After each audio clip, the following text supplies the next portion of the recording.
Merci, Madame le Président. It's my pleasure to rise in the House today to talk about our government's speech from the throne. I'm honoured to stand here before you as the Minister of Education and Early Childhood Development and as part of a government that's reinventing New Brunswick. Madam Speaker,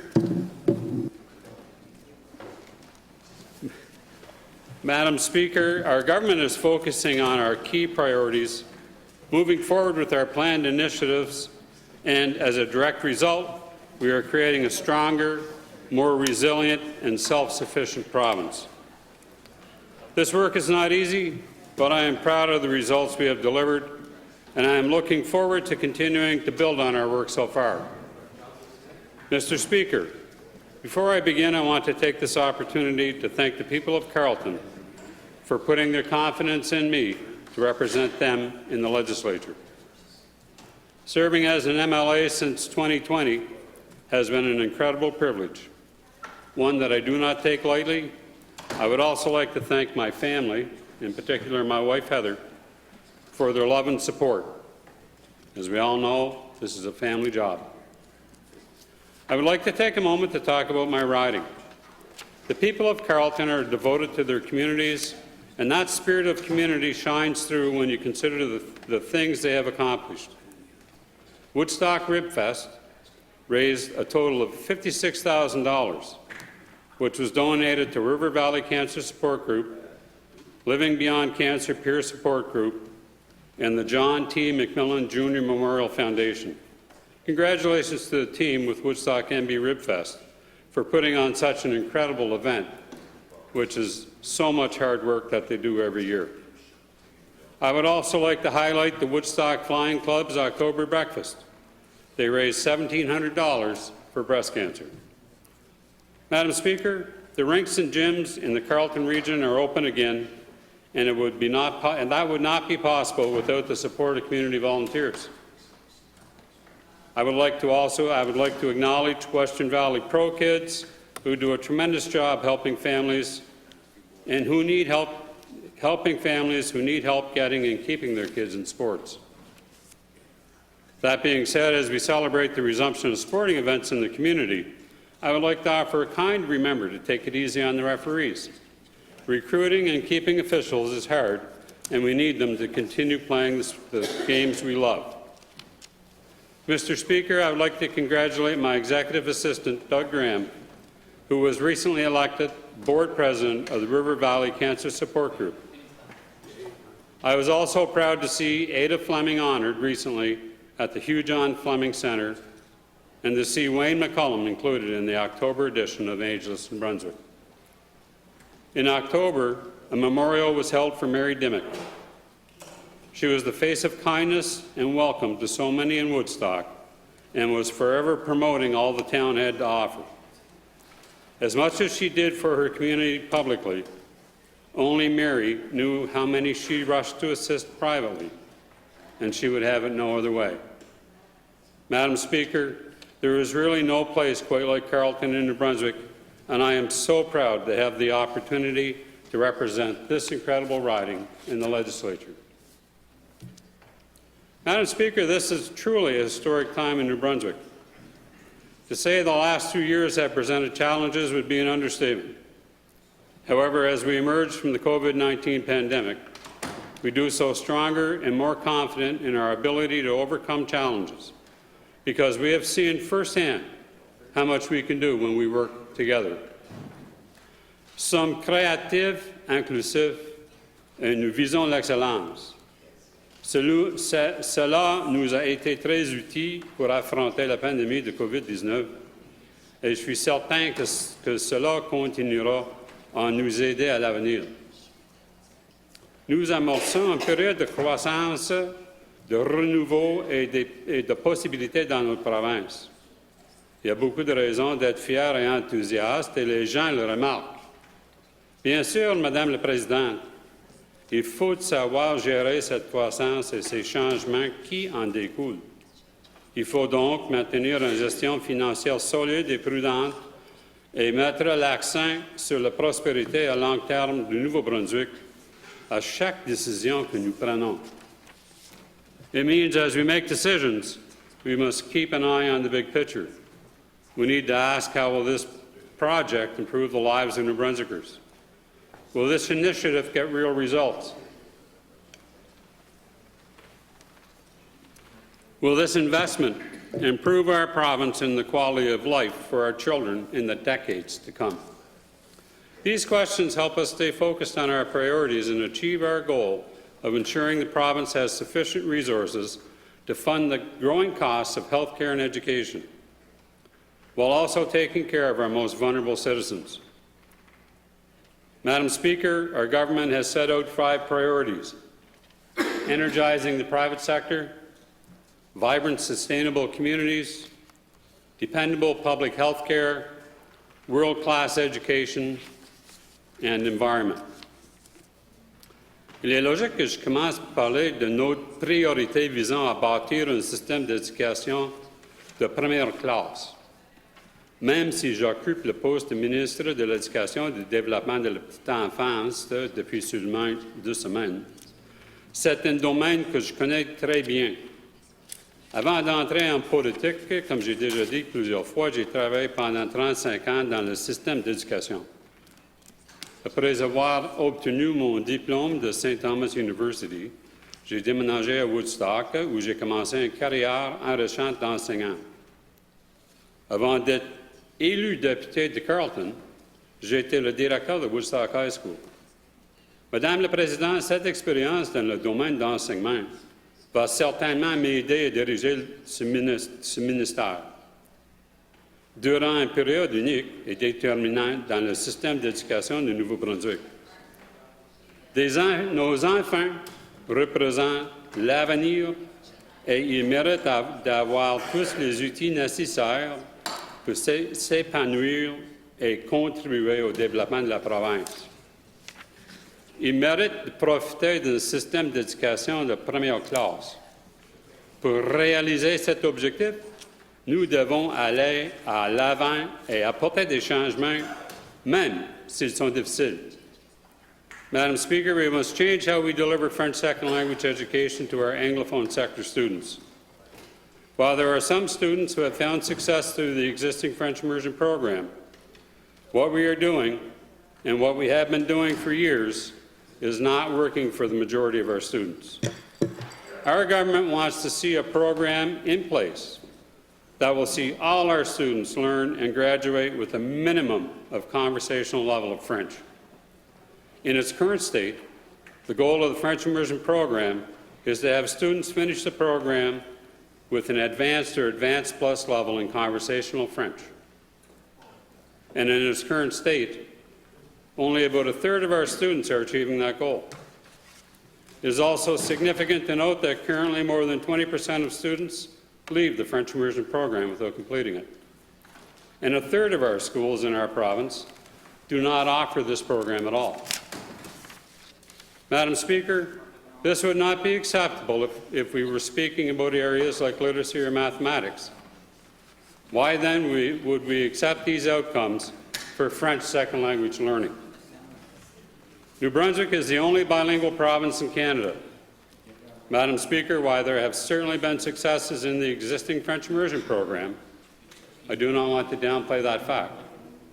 The reality is that the program, as it is today, is successful for only a small group of students. It has created a significant form of streaming in our education system. Continuing a program like this would be a disservice to both our students and the province as a whole. Madam Speaker, our new approach to French second language learning will be focused on ensuring all students have an opportunity to achieve, at minimum, a conversational level of French by creating authentic opportunities to practice spoken language and learn about French culture. While achieving a level of conversational French is the goal, it is important to note that students who wish to pursue opportunities to further enhance their skills in French will still have the opportunity to do so. Students with an interest in further pursuing more advanced levels of French can continue to choose their learning. Consistency is also important. Madam Speaker, it is important to note that we have fantastic educators working in our province. They show up to work every day and they give their absolute best for our students. The Department of Education and Early Childhood Development will plan to empower these educators by working with them in creating an effective framework that will meet the needs of all their learners in their school and the community. Where you live should not dictate the educational opportunities you are afforded as a student here in New Brunswick. When it comes to French language learning, as I noted, currently a third of New Brunswick schools do not even offer immersion. That is a problem. Our approach aims to address that. That being said, while there has been significant discussion about the proposed timeline for these changes, I think it's important to emphasize the approach we are taking is a gradual one. Students who are already enrolled in the immersion program will be able to finish the program, so they so choose. Our framework will be phased in over a period of several years, with opportunities to evaluate, assess throughout the implementation. Madam Speaker, we have made significant strides advancing our 10-year education plans in both sectors and actions outlined in Succeeding at Home, a green paper on education in New Brunswick. One area where we have made significant strides is in helping prepare students to enter the workforce. Our government introduced valuable pre-apprenticeship programs for high school students interested in skilled trades in New Brunswick to provide work terms and foster connections with employers in the community. They also created experiential work opportunities for students who are interested in learning about key sectors. Although all students learn in his or her own way, these opportunities are valuable as they provide students with chances to learn in a more hands-on fashion. Madam Speaker, along with the opportunities for hands-on learning, we have expanded our offerings when it comes to centres of excellence in the Anglophone sector. Building on the success of our first Centre of Excellence in energy, we have launched Centres of Excellence in entrepreneurship, health and social work. Du côté du secteur francophone, nous avons lancé la campagne « Allumer l'étincelle » qui vise à sensibiliser les familles, les membres de la communauté et divers professionnels au rôle qu'ils peuvent jouer pour aider les élèves à explorer des projets de vie et de carrière. La campagne vise à transformer les écoles en milieux où les élèves sont contents et motivés à apprendre ainsi qu'un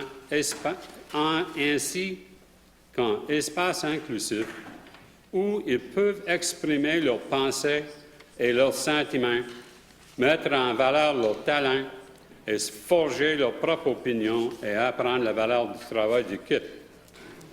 La promotion de la participation communautaire permettra également de créer des possibilités d'apprentissage pour les élèves à l'extérieur de la classe et que s'y soit en plein air sur le lieu de travail ou par la technologie.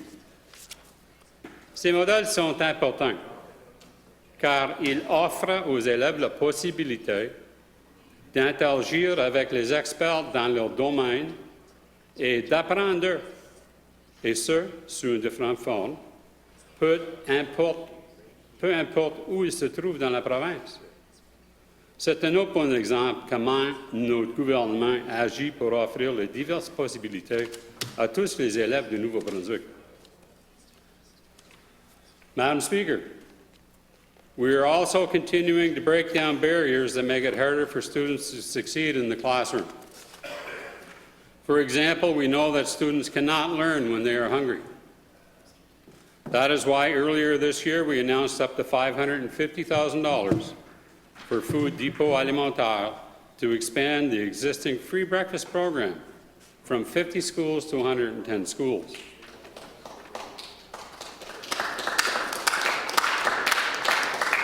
Time delay.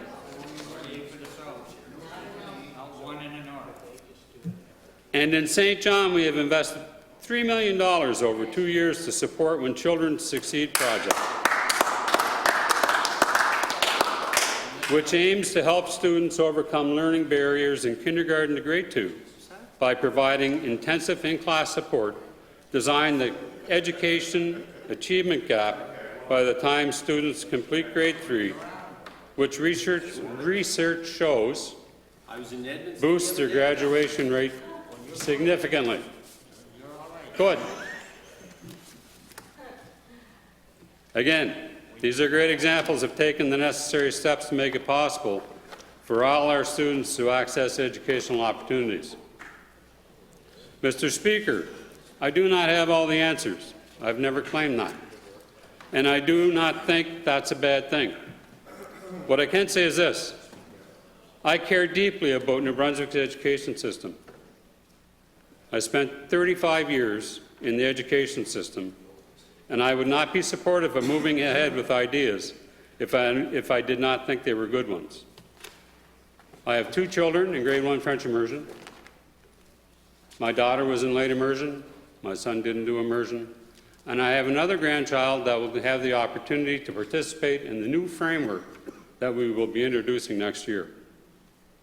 So these are things that are very near and dear to my heart, and I would not do it if I thought it was a bad thing. As we move ahead with our policy agenda, I'm looking forward to hearing from those involved in our province's education.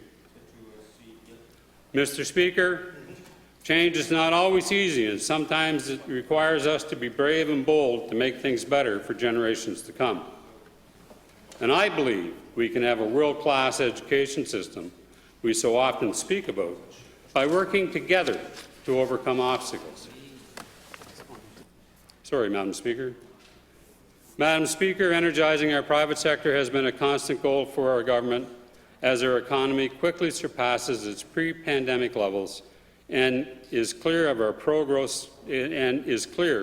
pro-growth strategy is working. The numbers do not lie. In September, we set a record with 373,100 people working, which beat a previous record set only 5 months earlier. Our province is also leading the country in the growth of average week wages, with an increase of 5.8% so far this year. Madam Speaker, there are now 812,000 people living in New Brunswick, and with a nearly 10,000 person increase between April and July, and more growth every week.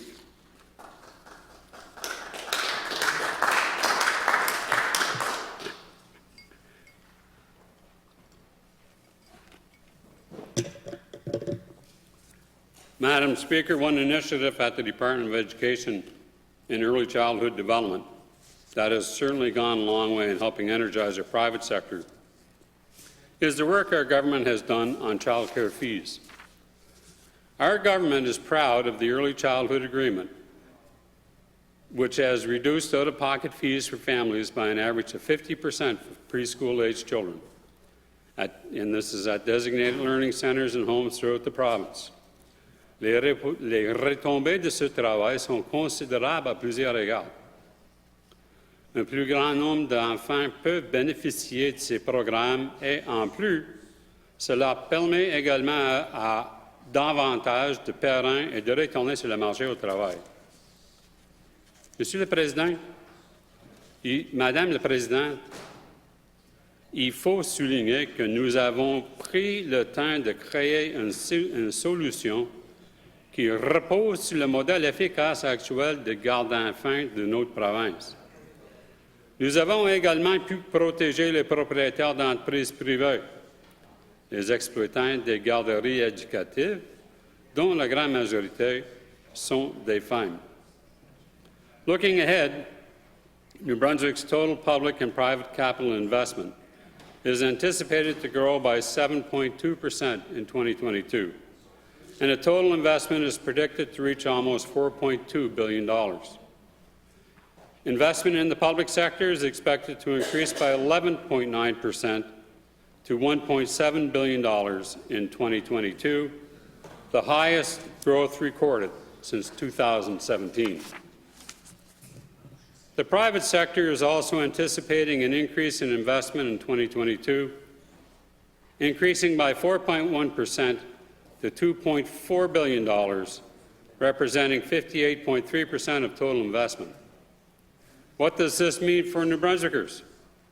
Madam Speaker, these are true signs of renewed confidence in New Brunswick that prove we are emerging from the pandemic stronger. I see examples of this in my own riding. For example, downtown Woodstock announced funding for Town Square, and construction has already begun for the Central Carleton Community Complex. Meanwhile, both the Queen Street Night Market and Covered Bridge Market enjoyed successful seasons. Madam Speaker, these may be small examples, but they illustrate the point. New Brunswick is on the pathway for growth. Madam Speaker, our government understands that vibrant and sustainable communities play an important role in enhancing the quality of life for New Brunswickers. Empowering our community is a critical element of achieving this goal, and our government has taken significant steps forward in this regard. Our government has set a new course for local governance in our province, moving from 340 entities to only 89, 77 local governments, and 12 rural districts, and this will happen on January 1st, 2023. During this session, we will be bringing forward amendments on the Education Act aimed at modernizing governance in the Anglophone sector, as highlighted in the Green Paper. We need a central function of monitoring and accountability to ensure fair and effective implementation of provincial laws, policies, and standards. The time is now to make these changes. We will also be reviewing any required changes to the francophone sector in the year ahead. Nous savons bien qu'il faut respecter les obligations en vertu de l'article 23 de la Charte des droits et libertés. Nous continuons de collaborer avec nos partenaires du secteur francophone afin que tout changement apporté à ce secteur sont des mécanismes de protection pour assurer un niveau de contrôle et une prise de décision à l'échelon afin de protéger les droits des groupes minoritaires. Les écoles sont un noyau important des communautés. Ils sont le cœur de nos quartiers. Les changements proposés à la gouvernance visent à rapprocher ce processus décisionnel dans les écoles de leur communauté. We have made significant strides when it comes to housing, understanding how important this is to all New Brunswickers. Mr. Speaker, we are proud to have been able to help more than 800 at-risk New Brunswickers find affordable and stable housing, and we are continuing partnerships with private and nonprofit landlords to develop more affordable housing options for those who need them. We created 177 new affordable housing units between 2019 and 2022, above and beyond 151 units identified in the first 3 years of the 2019 to 2028 Canada-New Brunswick bilateral agreement. We also recently announced an investment of $102.2 million to build 380 new public housing units over the next 4 years and renovate 110 vacant units. This is an important initiative and will result in the building of the first government-owned housing units in the province, and that hasn't been seen for nearly 40 years. Madam Speaker, having a place to live is important. So, too, is feeling safe in your home. That is why our government invested $3.3 million to reduce crime in our province. Between April 1st and October 7, 2022, New Brunswick law enforcement made 130 drug seizures, seized $734,732 in cash, removed 251 weapons from our streets, Warrants and arrests totaled 338 and show the impacts that these efforts make in our communities, and these make our communities a safer place to live. Our government has introduced a new Child and Youth Wellbeing Act to better protect children at risk. This new legislation aims to modernize portions of the 40-year-old Family Services Act. It is significant as it takes a child-centered approach which recognizes the importance of early detection and intervention where the well-being of a child or youth may be at risk. This important legislation, and I am proud to be part of a government that recognizes the need for change, is taking action to make it happen. Madame la Présidente, notre gouvernement a également pris des mesures pour aider certains des plus vulnérables dans notre province en indexant l'aide sociale et en augmentant le taux de prestation, puis en réduisant les recouverts fiscaux. Notre gouvernement a apporté une rectification en une seule fois et a augmenté le salaire horaire minimum de 2 en 2022, ce qui représente une augmentation de 17 soit une hausse du taux la plus importante depuis 1980. En 2023, le salaire minimum recommencera à être harmonisé à l'indice des prix à la consommation, un changement effectué par notre gouvernement en 2019. Selon les tendances actuelles, l'augmentation devrait dépasser 7 l'année prochaine, un coup de pouce important en une période où il y a beaucoup de hausse des coûts. Cette mesure aidera les gens de Nouveau-Brunswick à mieux équilibrer leurs dépenses.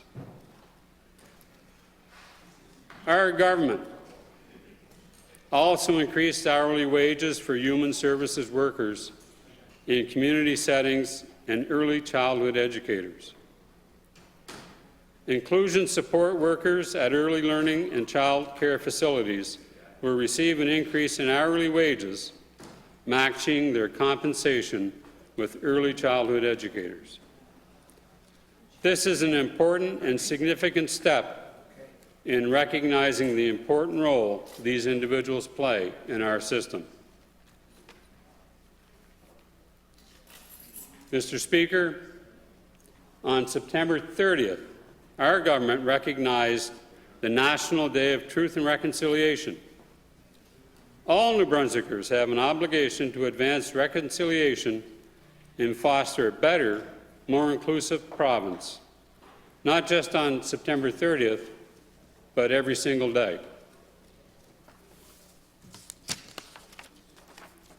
Work is underway or complete on 27 of the 31 calls to action under provincial jurisdiction, including waiving fees to make it easier for survivors of residential schools and their family members to reclaim their traditional names, curriculum development that is more reflective of the realities and histories of residential schools, cultural awareness training for all public servants, and smudging ceremonies being available across the Horizon Health Network. Mr. Speaker, our government knows that a key part of building vibrant and sustainable communities is having a healthcare system that can meet the needs of New Brunswick, and that New Brunswickers must have access to dependable public health care.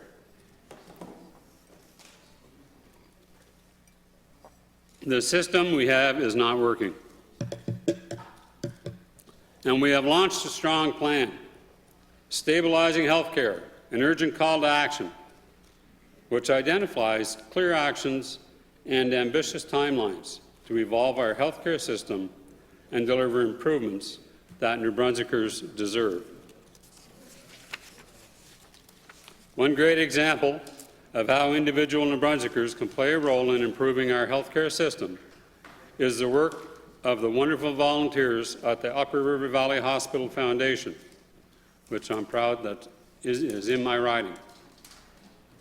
This group has worked tirelessly to secure funds for specialized equipment and healthcare services at the Upper River Valley Hospital. This hospital services 45,000 residents. And the work of this group is truly elevating patient care in the River Valley. Des sommes considérables sont investies pour soutenir ce plan. Mais l'argent, à lui seul, ne suffira pas à réaliser ce défi. Chaque de nous doit être prêt à penser et à agir différemment à mesure que nous continuons à changer la manière dont nous avons accès aux services dans l'ensemble du système de santé.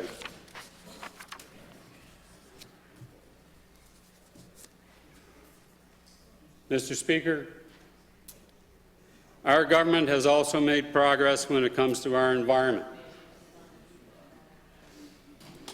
And we know that our environment is extremely important for the future of our families, our children, our grandchildren, and generations to come. We released a renewed climate action plan which will help our province adapt to climate change. It will help our province adapt to climate change while steering New Brunswick toward a low-carbon future. This plan includes 30 measurable actions and clear deliverables, and it commits to continuing to support communities in developing adaptation plans to prepare for the impacts of climate change, with the goal of having 100% of communities with plans by 2030. In collaboration with the Department of Environment and Local Government, the Department of Education and Early Childhood Development has supported several local projects geared toward instilling appreciation and a sense of civics in our students, encouraging them to design their own initiatives. These projects intend to address local issues and concerns regarding climate change. We are already experiencing the effects of climate change, and as we move forward on action items to address climate change, it is important to find ways to engage with all New Brunswickers, including our students.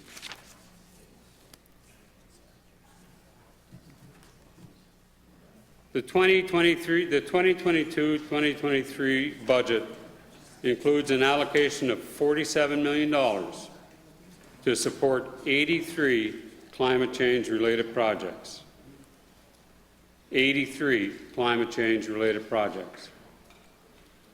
The investment, which comes from the carbon tax, is directed towards initiatives that will help reduce greenhouse gas emissions, foster educational opportunities, and build resiliency to achieve our greenhouse gas reduction target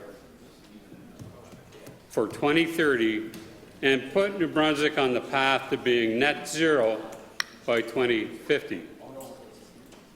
Des progrès ont été réalisés en matière de protection des espaces naturels pour les générations futures. Nous sommes en bonne voie pour doubler et plus la superficie des zones conservées et protégées au Nouveau-Brunswick, qui passera de 4,6 à 10 %, ce qui représente le gain le plus important en matière de conservation de l'histoire de notre province. Mr. Speaker, our government has set New Brunswick on a pathway for growth and opportunity. Progress is happening, and it is progress people can see and feel as they go about their daily lives. And as we work with our friends from across the way to build a better future for all New Brunswickers, we will do so in reaching our goals to because we are all here for the same goal.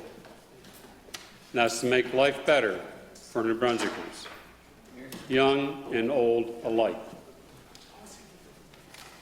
But the work is far from over. As we move forward, our government will continue to encourage New Brunswickers everywhere to challenge old thinking that is no longer serving our province or its people. That is something that is unique. I had a family member that was ill.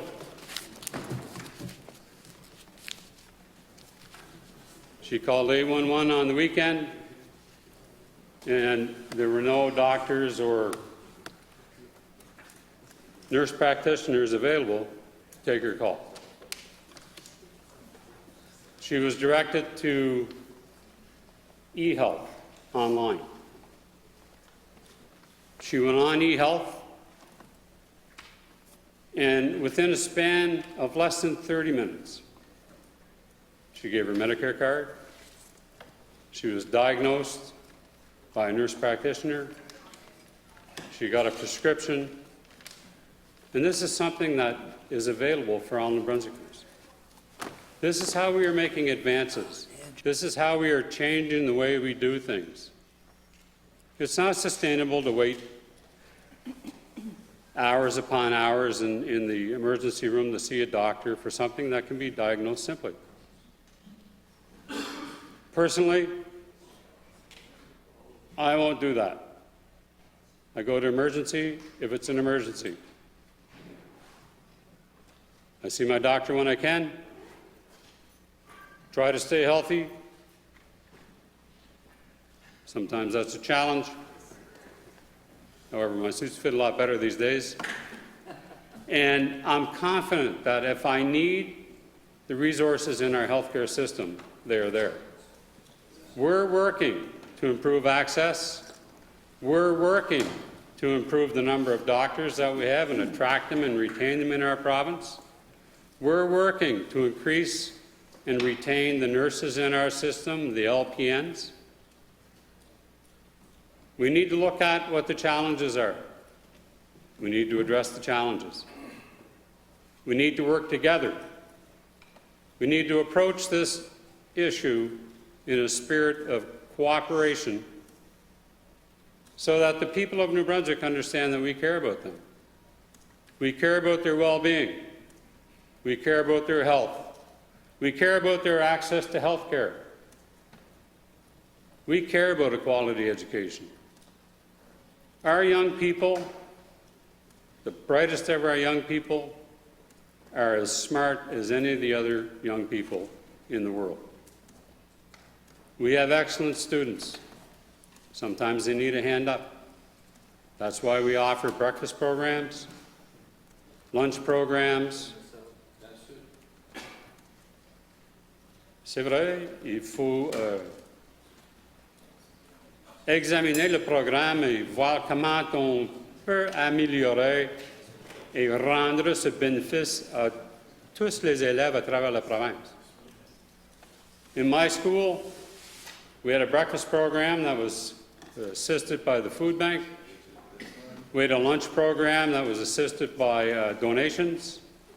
And we also had a food fridge that students could access on Fridays, take food home that they needed for the weekend. Because we know that not all students have the luxury of having enough food to eat. We know in these trying and difficult times that families face great challenges. We see inflation growing. We see the interest rates rising, things that are out of our control. But we need to do everything we can to help our citizens prosper and live a successful, happy life and achieve whatever they can achieve. There is much more for us to achieve,